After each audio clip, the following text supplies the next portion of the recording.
জয় মা তারা। মা তারা অ্যাস্ট্রোলজি চ্যানেলের পক্ষ থেকে সকলকে জানাই আন্তরিক শুভেচ্ছা। আজকে আমি যে বিষয়টি নিয়ে কথা বলতে চলেছি সেটি হলো মকর রাশির জাতক এবং জাতিকাদের সমস্যার সমাধান কিভাবে আপনারা করবেন সে নিয়ে মূলত আজকের আলোচনা। আপনারা দেখতে থাকুন মা তারা অ্যাস্ট্রোলজি চ্যানেল। এইখানে আমি তন্ত্র মন্ত্র জ্যোতিষ পুজো পাঠ, বিবাহিত জীবনের সমস্যা, কোর্ট কেস মামলা মোকদ্দমা, ভূত প্রেত, দানা দক্ষিণা, বশীকরণ, হয়তো সন্তান হচ্ছে না, সন্তান বারবার নষ্ট হয়ে যাচ্ছে, সেই সকল কাজ আমি করে থাকি। চাইলে আপনারা আমার সাথে সরাসরি যোগাযোগ করতে পারেন আমার স্ক্রিনে দেওয়া নাম্বারে। জয় মা তারা।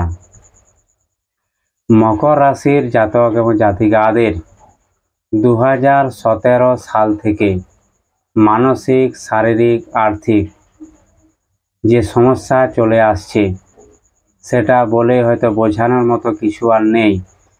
কারণ 2025 সাল 29শে মার্চের পর বিশাল পরিবর্তন আসবে, এরকম কথা অনেক বড় বড় ইউটিউব চ্যানেলে বলেছে যে আজকে রাজ্য কালকে হবে, কালকে সেই হবে, কিন্তু কোনো সমস্যার সমাধান হয়নি।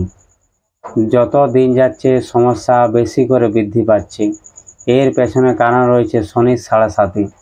কারণ শনির সাড়ে-সাতি মানে হলো 14 বছরের রামচন্দ্রের বনবাস।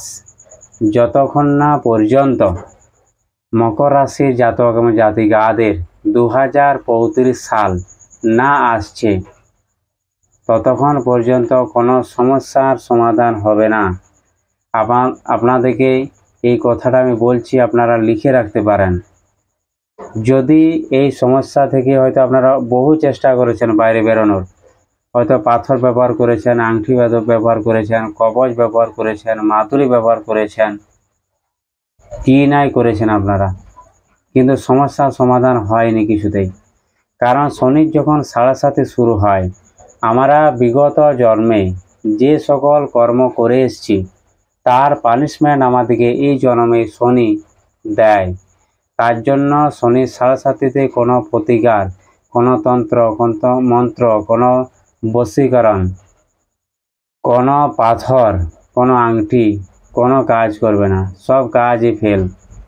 মানসিক সমস্যা দিন দিন করে বৃদ্ধি পাবে, রাত্রিতে ঠিকঠাক ঘুম হবে না, সেক্সুয়াল মেন্টালিটি বেশি করে বৃদ্ধি পাবে, বীর্যের সমস্যা তৈরি করে দেবে, এমনই খারাপ নেশার সাথে যুক্ত করে দেবে হয়তো কোনোদিন সেগুলো সে কল্পনা করতে পারেনি।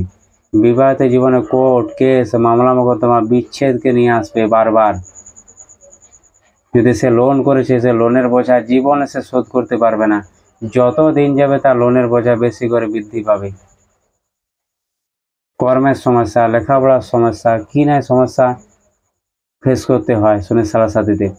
এর থেকে রক্ষা পেতে গেলে দুটোই কাজ আছে। একটি হচ্ছে পঞ্চাঙ্গ শান্তি শস্ত্রায়ন যজ্ঞ, 2 নম্বর হচ্ছে পূর্বপুরুষের উদ্দেশ্যে আভ্যুদয়িক শ্রাদ্ধ। এই দুটোই হচ্ছে করণীয়। এই দুটো যদি আপনারা করতে পারেন 7 দিনের মধ্যে আপনারা অবশ্যই ভালো ফল পাবেন। আপনারা করে দেখতে পারেন।